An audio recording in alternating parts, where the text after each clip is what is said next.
وسلم على رسوله الكريم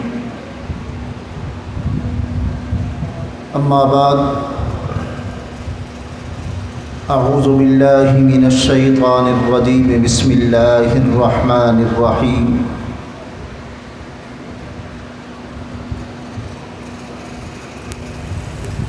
ولا تقولوا لمن يقتل في سبيل الله أموات بل أحياء ولكن لا تشعرون وقال الله تبارك وتعالى هو الذي أرسل رسوله بالهدى ودين الحق ليظهره على الدين كله وكفى بالله شهيدا محمد رسول الله والذين معه أشداء على الكفار رحماء بينهم صدق الله مولانا العظيم وصدق رسوله النبي الأمي الهاشمي الكريم ونحن على ذلك لمن الشاهدين والشاكرين والحمد لله رب العالمين۔ تمامی احباب شوق اور عبادت کی نیت سے نماز والا درود شریف تلاوت کر لیں۔ اللهم صل على محمد وعلى آل محمد كما صليت على إبراهيم وعلى آل إبراهيم إنك حميد مجيد۔ اللهم بارك على محمد وعلى آل محمد كما باركت على إبراهيم وعلى آل إبراهيم إنك حميد مجيد۔ يا رب صل وسلم دائما أبدا على حبيبك خير الخلق كلهم جزا اللہ عنا محمدا ما هو اہلہ۔ انتہائی واجب الاحترام بزرگوں اور دوستوں، اکابرین و قائدین مجلس احرار اسلام، منتظمین اجتماع، آج بفضل اللہ العظیم ہمارے اکابر اور بزرگوں کا یہ شروع کردہ اجتماع 50ویں سال میں داخل ہو چکا ہے۔ اللہ کی کروڑوں رحمتیں نازل ہوں ابنائے امیر شریعت کی قبور پر، جنہوں نے اپنے باپ سے حق سنا، حق سیکھا اور اپنی اس وراثت کو حقیقی امین بن کر، اپنی اس وراثت کے حقیقی وارث بن کر چہار دانگے عالم حق کا پھریرا اور پرچم بلند رکھا۔ ابن امیر شریعت، امام اہل سنت، مورخ اسلام، حضرت علامہ سید ابو معاویہ ابو ذر بخاری نور اللہ مرقدہ ہوں، یا محسن احرار، وکیل صحابہ و اہل بیت، مجاہد ختم نبوت، قائد احرار، فاتح ربوہ، حضرت مولانا سید عطاء المحسن بخاری نور اللہ مرقدہ ہوں، یا ان کے بعد امین فکر علماء حق مجدد الف ثانی نور اللہ مرقدہ کی طرح ہر فورم پہ حق بات کہنے والے حضرت مولانا سید عطاء المومن بخاری نور اللہ مرقدہ ہوں، یا ہم سب کے مشفق و مہربان قائد احرار بقیت السلف اکابر اور علماء امت کی معتمد شخصیت حضرت شاہ عبد القادر رائے پوری نور اللہ مرقدہ اور حضرت شیخ الحدیث مولانا محمد زکریا نور اللہ مرقدہ سے تربیت پانے والے ہم سب کے مرشد حضرت پیر جی سید عطاء المومن بخاری نور اللہ مرقدہ ہوں، ہر ایک نے حق کہا، حق بیان کیا اور پھر حق پر ڈٹتے ہوئے کائنات کے ہر فرد کو یہ پیغام سنایا کہ ہم ہیں وہ حقیقی حسینی حق والے کہ جو کبھی بھی نہ جھوٹ کا سہارا لیتے ہیں، جو کبھی بھی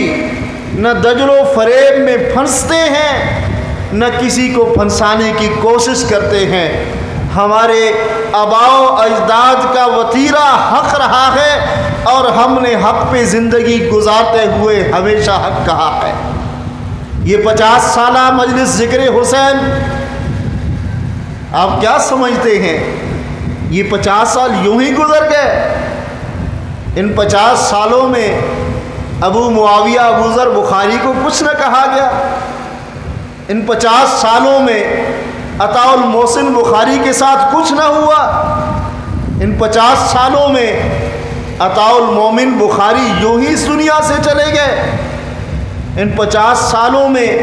عطاء المومن بخاری کی زبان بندی نہ ہوئی؟ یہ سارے معاملات ہو کر گزرے، مگر یہ 50 سال اس بات کے شاہد ہیں، یہ 50 سال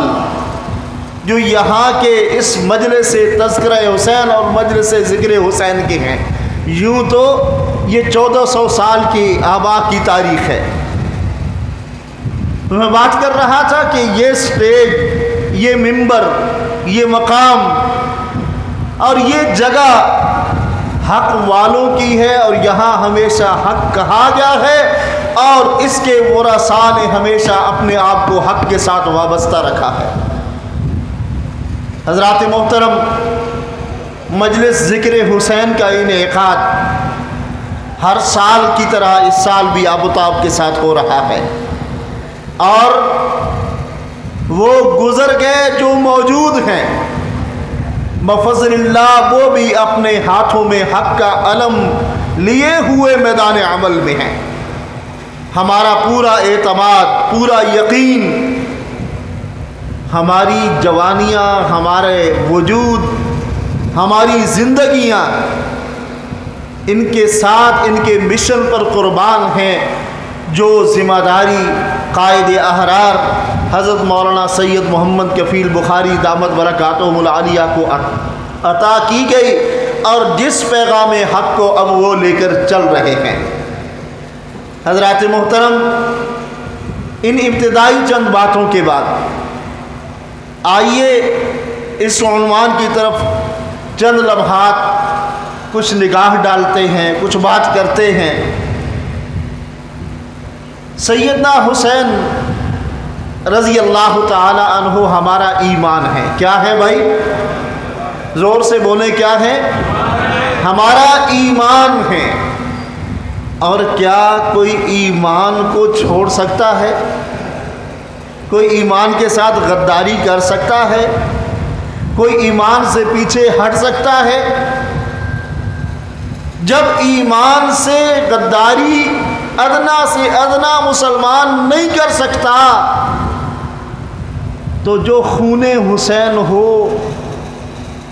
جس کے وجود میں حسین کا خون دوڑتا ہو، وہ عطاء اللہ شاہ بخاری کی اولاد بھی کبھی حسین کے ساتھ غداری نہیں کر سکتی۔ سیدنا حسین ہمارا ایمان ہے، اور ہم اپنے ایمان کے اوپر کبھی بھی کسی صورت بھی کہیں بھی کمپرومائز نہیں کر سکتے۔ اس لیے ہمارا ایمان ہے کہ ہمیں ہمارے نبی نے حسین کا تعارف کروایا، اس لیے ہمارا ایمان ہے کہ ہمیں خلیفۃ الرسول سیدنا صدیق اکبر نے حسین کا تعارف کروایا، اس لیے ہمارا ایمان ہے کہ خلیفۃ الرسول سیدنا فاروق اعظم نے حسین کا مقام اور مرتبہ ہمیں بتلایا، اس لیے ہمارا ایمان ہے کہ ہماری نظریں جب تاریخ کے اوراق پہ پڑتی ہیں تو ہمیں یہ نظر آتا ہے کہ یہ دوہرے داماد رسول کا گھر ہے، یہ رقیہ و ام کلثوم کے سردار کا گھر ہے، یہ عبداللہ کے باب عثمان کا گھر ہے، یہ مسلمانوں کے تیسرے خلیفہ کا گھر ہے، اور شورشی اپنی شورش بپا کیے ہوئے حملہ آور ہیں، قتل کرنے کے، شہید کرنے کے درپے ہیں، اور دروازے پہ پہرا دینے والے حسین ابن علی ہیں۔ ہمیں ایسے ہی نہیں حسین سے محبت کا درس، ہماری ماں کل مومنوں کی ماں، وہ ماں جس کو ہماری ماں ہونے کا تعارف اللہ کا قرآن ان الفاظ میں کرواتا ہے، النبی اولا بالمؤمنین من انفسہم وازواجہ امہاتہم، کہ یہ جو رسول اللہ کی ازواج ہیں یہ کل مومنوں کی مائیں ہیں، اگر کسی ایک ماں کا بھی انکار کریں گے تو مومن نہیں رہیں گے، اس لیے کہ اللہ کا قرآن کہہ رہا ہے ان مومنوں کی ماؤں میں ایک ماں جس کو کہا جاتا ہے عائشہ صدیقہ طیبہ طاہرہ عفیفہ حبیبہ حبیب خدا عفیفہ کائنات سیدہ عائشہ صدیقہ رضی اللہ تعالی عنہ، وہ تعارف کرواتی ہیں۔ ہم نے تو حسین کو ان سے پوچھ کے مانا ہے اور ان پر ایمان لایا ہے، یہ حسین ہیں جن کا تعارف میرے نبی کی اہلیہ سیدہ ام حبیبہ رملہ بنت ابو سفیان اخت معاویہ کرواتی ہیں۔ ہم نے تو اپنی اس ماں سے پوچھ کے حسین سے محبت کی ہے، یہ وہ حسین ہیں جن کا تعارف سیدہ میمونہ رضی اللہ تعالی عنہا زوجہ رسول اللہ کرواتی ہیں، کہ وہ حسین ہیں جن کا تعارف سیدہ حفصہ بنت عمر زوجہ رسول اللہ کرواتی ہیں۔ ہم نے تو اپنی ماؤں سے سنا حسین کو اور پھر حسین پر ایمان لے آئے۔ حسین کو ہم چھوڑ سکتے ہیں بھلا؟ حسین ہمارا کل ایمان ہے، اور حسین رضی اللہ تعالیٰ عنہ میرے حبیب صلی اللہ تعالیٰ علیہ وسلم، آج مختلف باتیں ہوتی ہیں، میرے آقا مدنی کریم صلی اللہ تعالیٰ علیہ وسلم منبر مسجد نبوی پہ تشریف فرما ہیں اور خطبہ ارشاد فرما رہے ہیں۔ آقا علیہ الصلوۃ والسلام کی نظر پڑتی ہے اچانک، دو شہزادے ہیں اور گرتے پڑتے آقا علیہ السلام کی طرف دوڑتے چلے آ رہے ہیں، اور سنیے ذرا توجہ کے ساتھ، حدیث مبارکہ کے الفاظ میں یہ دو لفظ بھی موجود ہیں کہ وہ اٹھتے بیٹھتے چلتے گرتے پڑتے آنے والے دونوں بچے جن کی عمریں 5 یا 6 سال ہیں، قمیصان احمران، ان کے وجود پر سرخ قمیصیں ہیں۔ سرخ قمیصوں پہ تنقید کرنے والوں، جناب حسین نے سرخ قمیض پہنی ہوئی تھی اور رسول اللہ کے پاس چلتے ہوئے آ رہے تھے، اور اس کیفیت میں کہ اللہ کے حبیب صلی اللہ تعالیٰ علیہ وسلم خطبہ ارشاد فرما رہے ہیں۔ آقا علیہ الصلوۃ والسلام خطبہ ارشاد فرماتے ہوئے منبر سے اٹھتے ہیں اور آگے چلتے ہیں اور گرتے پڑتے اپنے ان دونوں شہزادوں کو اٹھاتے ہیں اور پھر منبر پہ آ کے تشریف رکھتے ہیں، اور پھر منبر پہ بیٹھ کے ایک طرف جناب حسن رضی اللہ تعالی عنہ کو بٹھاتے ہیں، دوسری طرف جناب حسین رضی اللہ تعالی عنہ کو بٹھاتے ہیں۔ امام بخاری نے بھی روایت کیا ہے، امام ترمذی نے بھی روایت کیا ہے، اللہ کے حبیب جناب حسن رضی اللہ تعالی عنہ کے سر پہ ہاتھ رکھتے ہیں اور اپنے سامنے بیٹھے ہوئے اپنے دیوانوں کو مخاطب کرتے ہیں، اور میرے صحابہ، میرے دیوانوں، ان ابنی ھذا سید لعل اللہ ان یصلح بین فئتین عظیمتین من المسلمین، سنو یہ جو میرا بیٹا ہے حسن، اللہ اکبر، سیدنا حسن رضی اللہ تعالی عنہ، کیا شان اللہ نے انہیں بھی عطا فرمائی تھی۔ یہ میرا بیٹا حسن، ان ابنی سید لعل اللہ ان یصلح بین فئتین عظیمتین من المسلمین، ایک وقت آئے گا مسلمانوں کی دو جماعتوں کے درمیان لڑائی ہوگی، جنگ ہوگی، فتنہ بپا ہوگا۔ میرے آقا پیشن گوئی فرما رہے ہیں کہ یہ میرا بیٹا ان ابنی ھذا سید، یہ میرا بیٹا سردار ہے، اور لعل اللہ ان یصلح بین فئتین عظیمتین من المسلمین، یہ مسلمانوں کی ان دو جماعتوں کے جو آپس میں لڑ پڑیں گی، جھگڑ پڑیں گی، ان کے درمیان صلح کروائے گا۔ سنو یہ میرا بیٹا حسن ہے۔ اور دوسری طرف جناب سیدنا حسین رضی اللہ تعالی عنہ بیٹھے ہیں، آقا علیہ الصلاۃ والسلام جناب حسین رضی اللہ تعالی عنہ اور جناب حسن رضی اللہ تعالی عنہ، ان دونوں کو اپنی گود میں بٹھاتے ہوئے، اپنے سینے کے ساتھ ان کا سر لگاتے ہوئے ارشاد فرماتے ہیں، ہما ریحتان فی الجنہ الحسن والحسین، اور سنو یہ میرے بیٹے حسن اور حسین دونوں جنت کی خوشبو ہیں۔ سیدہ عائشہ صدیقہ رضی اللہ تعالی عنہا جو ہماری ماں ہیں فرمایا کرتی تھیں کہ یہ حسن و حسین جب اللہ کے حبیب کے پاس آتے رضی اللہ تعالی عنہما، تو اللہ کے حبیب ان دونوں کو اٹھاتے، سینے کے ساتھ لگاتے، دونوں کی پیشانیاں چومتے، اور الفاظ ہیں کہ شمنی، کہ اللہ کے حبیب ان دونوں کو سونگا کرتے تھے۔ صحابیہ نے سوال کیا کہ یا رسول اللہ آپ انہیں سونگتے بھی ہیں؟ تو اللہ کے حبیب صلی اللہ تعالیٰ علیہ وسلم نے فرمایا کہ مجھے ان سے جنت کی خوشبو آتی ہے۔ حضرات محترم، سیدنا حسین رضی اللہ تعالی عنہ کی زندگی کا سفر، آج تو ہمارے ہاں ایک روایت یہ ہے کہ ہمارا واعظ، ہمارا مقرر، ہمارا مبلغ، ہمارا مولوی، ہمارا خطیب سیدنا حسین رضی اللہ تعالی عنہ کی محبت کا درس دیتے ہوئے آپ کی زندگی کی ابتدائی 6 سال 7 سال کا تذکرہ کر کے معاملے کو بالکل خاموش کر دیتا ہے، اور پھر چلتے چلاتے آخر میں آخری سال میں واقع کربلا کا تذکرہ، آخری مہینے کا 1.5 مہینے کا، اور پھر معاملہ ختم۔ آپ میں سے کس کس کے علم میں ہے کہ سیدنا حسین رضی اللہ تعالیٰ عنہ نے کل کتنی عمر پائی؟ جی بھائی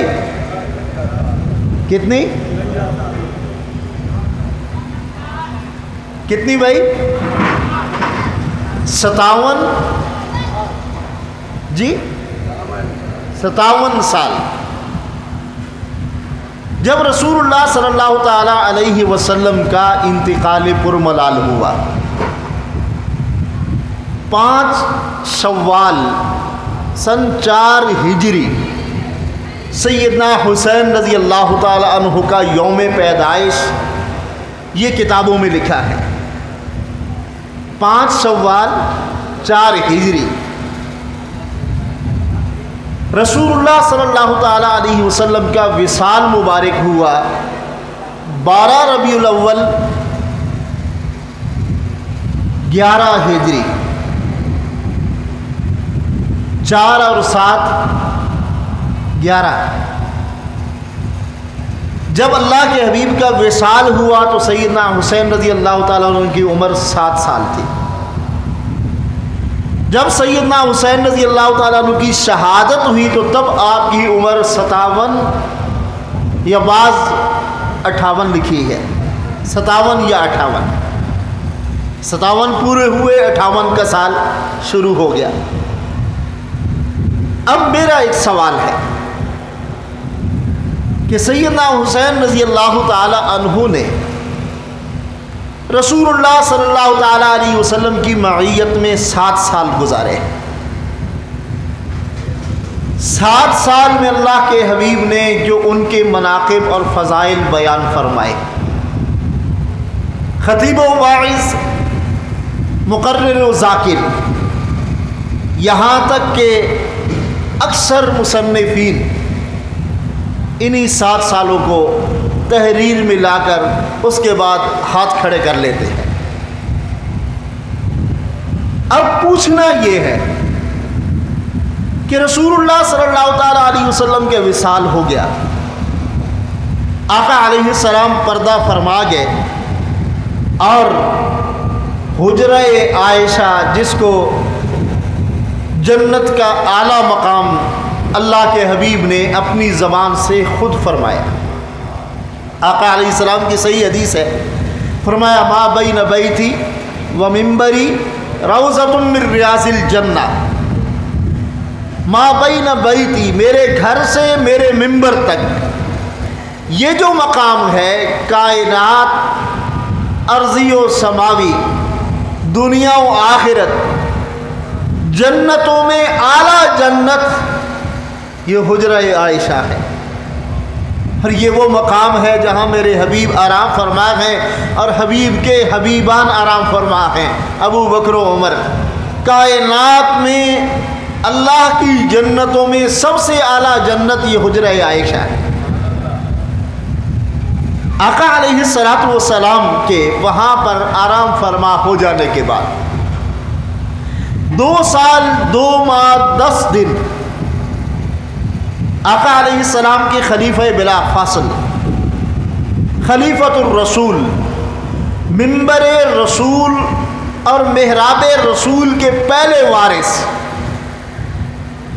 کہ جن کو اللہ کے حبیب کی معیت میں آپ کی زندگی میں 17 یا 21 نمازیں پڑھانے کی سعادت نصیب ہوئی، اور ایسے ہی نہیں سعادت ہوئی، اللہ کے حبیب کی بیماری کے ایام ہیں، آقا علیہ السلام شدید بخار میں ہیں۔ سیدہ عائشہ صدیقہ رضی اللہ تعالی عنہا فرماتی ہیں کہ مجھ سے اللہ کے حبیب نے پوچھا کہ تمہارے ابا کہاں ہیں؟ میں نے عرض کیا کہ یا رسول اللہ صلی اللہ تعالی علیہ وسلم حکم فرمائیے۔ اللہ کے حبیب نے فرمایا کہ اپنے ابا کو بلاؤ اور میرا حکم دو کہ وہ میرے امت کے ان اصحاب کو، ان لوگوں کو جو نماز کے لیے منتظر بیٹھے ہیں، ان کو نماز پڑھا دیں۔ مرو ابا بکر فلیصلی بالناس، کہ ابو بکر کو حکم دو کہ یہ لوگوں کو نماز پڑھائیں۔ سیدہ عائشہ رضی اللہ تعالی عنہا جو اپنے باپ کی کیفیات سے آگاہ تھیں کہ میرے باپ کے دل میں رسول اللہ کی کس قدر محبت ہے کہ وہ رسول اللہ صلی اللہ علیہ وسلم کی ذات پر تکلیف کو ایک لمحے کے لیے بھی برداشت نہیں کر پاتے، عرض کرنے لگیں یا رسول اللہ وہ رقیق القلب ہیں، نرم دل ہیں، آپ کی کیفیت کا، آپ کی بیماری کا سنیں گے تو یا رسول اللہ وہ برداشت نہیں کر پائیں گے، آپ حفصہ کو حکم دیں کہ وہ اپنے باپ عمر کو بلا لیں، وہ مسلمانوں کی امامت کروا لیں۔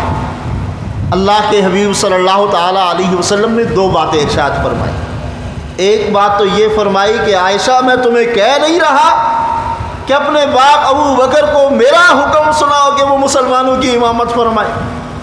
اور دوسری بات فرمائی کہ اے عائشہ ابو بکر کے بغیر میرے مصلی پہ اللہ کسی اور کو پسند ہی نہیں کرتا۔ مرو ابا بکر فلیصلی بالناس، ابو بکر کو حکم کرو کہ وہ لوگوں کو نماز پڑھائیں۔ یہ ابو بکر ہیں کہ جنہوں نے پھر رسول اللہ صلی اللہ علیہ وسلم کی موجودگی میں، آپ کی معیت میں، آپ کے پاس اور قریب ہوتے ہوئے امت کی امامت فرمائی، 17 یا 21 نمازیں پڑھائی۔ یہ ابو بکر جب اللہ کے حبیب کا وصال ہوا تو اللہ کے حبیب صلی اللہ علیہ وسلم کے بعد بلا اختلاف، بغیر کسی اختلاف کے،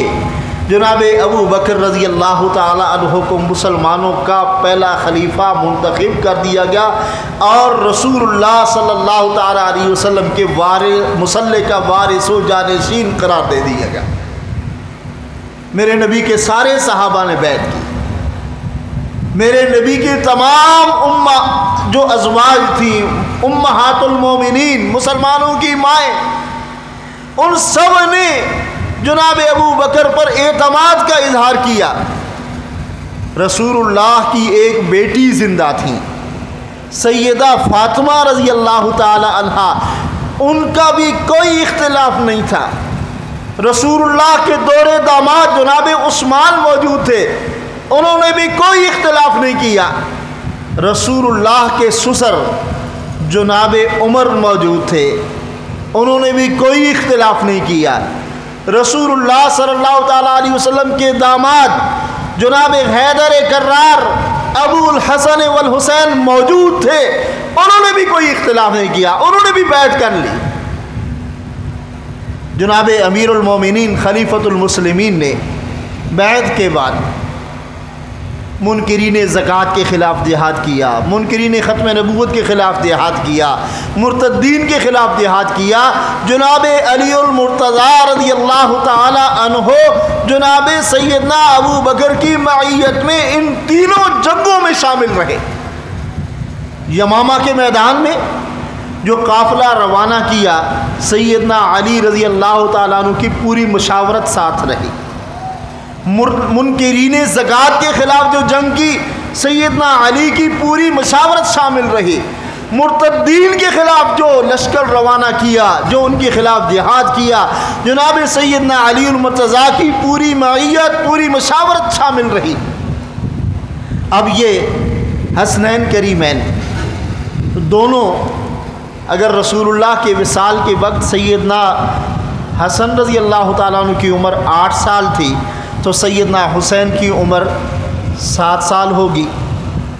اور جب سیدنا صدیق اکبر رضی اللہ تعالیٰ عنہ کا وصال ہوا تو اس وقت سیدنا حسن کی عمر 10 سال تھی اور سیدنا حسین کی عمر 9 سال تھی۔ اب ان کا بچپنا تھا، مگر ہمیں سیرت کی کتابوں میں، ہمیں کتب تاریخ میں، ہمیں سیرت خلفائے راشدین میں ایک ہی بات ملتی ہے کہ جیسے رسول اللہ صلی اللہ تعالیٰ علیہ وسلم نے حضرات حسنین کریمین کے ساتھ اپنی زندگی میں محبت کی، اپنی زندگی میں محبت کا درس دیا، ویسی جناب ابو بکر رضی اللہ تعالیٰ عنہ نے بھی حضرت حسین اور حضرت حسن کے ساتھ محبت کو روا اور اختیار رکھا۔ بلکہ یہاں تک حکیم محمود احمد ظفر صاحب دامت برکاتہم العالیہ، وہ اپنی دونوں کتاب سیرت و کردار سیدنا حسن تاریخ کے آئینے میں اور سیرت و کردار سیدنا حسین تاریخ کے آئینے میں رضی اللہ تعالی عنہما، یہ ان کی معروف کتابیں ہیں، ان میں نقل کرتے ہیں کہ سیدنا ابو بکر رضی اللہ تعالی عنہ اکثر امور خلافت سے فارغ ہوتے تو جناب علی المرتضیٰ رضی اللہ تعالی عنہ سے فرمایا کرتے کہ علی کہاں ہے رسول اللہ کے نور نظر، کہاں ہیں حسن و حسین، مجھے ان سے ملوا دو۔ اور پھر سیدنا ابو بکر رضی اللہ تعالیٰ عنہ صرف ملتے ہی نہیں تھے، ان کو اپنے سینے کے ساتھ لگاتے، ان کے ماتھے کا بوسہ لیتے اور فرمایا کرتے علی جس طرح اللہ کے حبیب کو ان سے محبت تھی میں ابو بکر کو بھی ان کے ساتھ اسی طرح محبت ہے۔ حضرات محترم، میں عرض کر رہا تھا کہ 2 سال 2 ماہ 10 دن سیدنا صدیق اکبر رضی اللہ تعالیٰ عنہ کا یہ سلسلہ خلافت کا عرصہ آپ کی وصال کے بعد جناب سیدنا فاروق اعظم رضی اللہ تعالیٰ عنہ بلا شرکت غیر سارے صحابہ کی مشاورت کے ساتھ سیدنا صدیق اکبر رضی اللہ تعالیٰ عنہ نے اس دنیا سے رخصت ہوتے ہوئے ان کا نام خود پیش فرمایا کہ میرے بعد مصلی رسول کے وارث یہ عمر فاروق ہوں گے، اور جناب عمر فاروق پہ سارے صحابہ نے اعتماد کیا۔ اب حضرات حسنین کریمین اور ان کے ابا سیدنا علی المرتضیٰ رضی اللہ تعالی عنہ، ان تینوں شخصیات نے بھی اسی طرح اعتماد کیا جس طرح باقی صحابہ کا اعتماد تھا۔ اور پھر اس سے بھی اگلی بات کہ جناب سیدنا حیدر کرار رضی اللہ تعالی عنہ سیدنا فاروق اعظم رضی اللہ تعالی عنہ کے زمانے میں قاضی القضاء بنائے گئے۔ جس کو فاروق اعظم نے قاضی القضاء بنایا اس سے ان کی محبت تھی یا والعیاذ باللہ نفرت؟ محبت تھی نا، تعلق تھا، رشتہ داری بھی تھی، خاطرداری بھی تھی۔ اپنی اس تعلق اور نسبت کو نبھاتے ہوئے جناب علی المرتضیٰ کو اپنا مشیر خاص بنایا، قاضی القضاء کے منصب پر فائز فرمایا، اور ہمیشہ جناب علی المرتضیٰ رضی اللہ تعالی عنہ سے امور خلافت میں مشورہ لیتے رہے۔ سیدنا حسنین کریمین رضی اللہ تعالی عنہما یہ اب بچپن سے لڑکپن کی طرف عمر کا حصہ ان کا بڑھ رہا تھا، تو یہ بات بھی کتب سیرت میں حضرت مولانا محمد ادریس کاندھلوی رحمہ اللہ تعالی علیہ نے بھی سیرت المصطفیٰ کی 3 جلد میں اور اسی طرح دیگر کتب سیرت کے اور فضائل صحابہ اور سیرت صحابہ پہ لکھی جانے والی کتابوں میں حضرت شیخ الحدیث مولانا محمد زکریا نور اللہ مرقدہ نے فضائل اعمال کے پہلے حصے حیات الصحابہ میں، اور یہاں یہ بات بھی عرض کر دوں کہ یہ جو حیات الصحابہ ہے، یہ حکایات الصحابہ، یہ جو پہلا حصہ ہے فضائل اعمال کا، بہت شاندار ہے۔ اس کا ہمیشہ مطالعہ کیا کریں اور گھروں میں اپنے بچوں کو، اپنی خواتین کو یہ واقعات صحابہ پڑھ کے سنایا کریں، بہت شاندار چیز ہے یہ۔ تو بات کر رہا تھا کہ سیدنا فاروق اعظم رضی اللہ تعالی عنہ حضرات حسنین کریمین کے ساتھ محبت کا معاملہ، ساتھ تعلق کا معاملہ، یہاں تک کہ ان کے وظیفے طے فرما دیے اور تمام معاملات زندگی میں حضرات حسنین کریمین کی پوری نگرانی فرماتے تھے۔ تعاون، وظیفہ اور اس کے ساتھ ساتھ تعلق اور نگرانی۔ یہاں تک ایک روایت ملتی ہے کہ جمعے کا دن تھا، سیدنا عمر فاروق اعظم رضی اللہ تعالی عنہ نماز جمعہ سے فارغ ہوئے تو آپ رضی اللہ تعالی عنہ نے سیدنا علی المرتضیٰ رضی اللہ تعالی عنہ سے فرمایا کہ حسن و حسین سے ملے ہوئے کئی دن ہو گئے ہیں۔ تو جناب سیدنا علی المرتضیٰ رضی اللہ تعالی عنہ نے دونوں کو طلب فرمایا اور فرمایا کہ جناب عمر سے ملتے نہیں ہو؟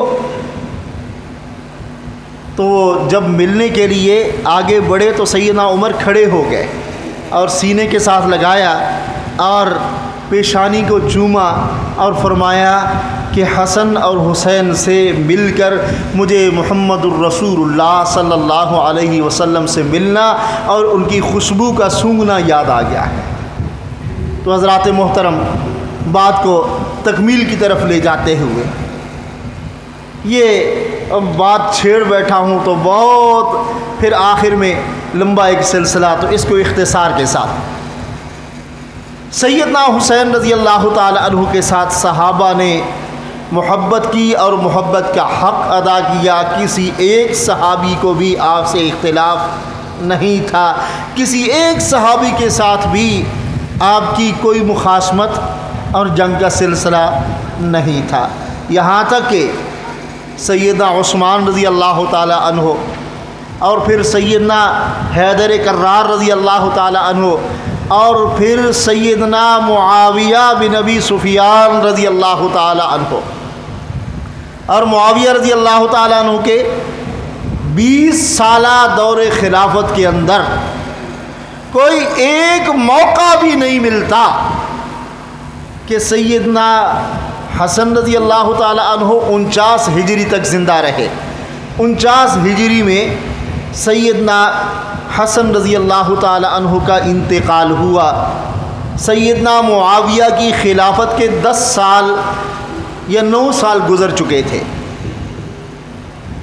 اور سیدنا حسین رضی اللہ تعالی عنہ سیدنا معاویہ کے انتقال تک، بعد از انتقال سیدنا معاویہ کے 1 سال بعد شہید ہوئے۔ تو سیدنا معاویہ کے ساتھ 20 سالہ یہ دور، آپ کے دور میں ہونے والی جنگوں میں شرکت، آپ کے دور میں ہونے والی فتوحات میں شرکت، آپ کے دور میں جن شہروں کو سیدنا معاویہ کے دور حکومت و خلافت میں فتح کیا گیا، ان فتوحات سے ملنے والا مال غنیمت جس طرح باقی مجاہدین کو ملتا رہا، سیدنا حسین رضی اللہ تعالیٰ عنہ کو بھی اسی ترتیب سے ملتا رہا۔ اور صرف اتنا ہی نہیں، سیدنا معاویہ رضی اللہ تعالیٰ عنہ ہر سال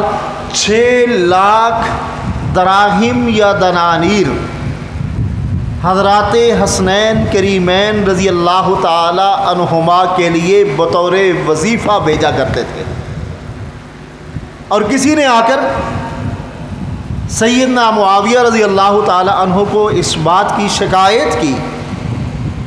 کہ امیر المومنین، ہم مال لے کر جاتے ہیں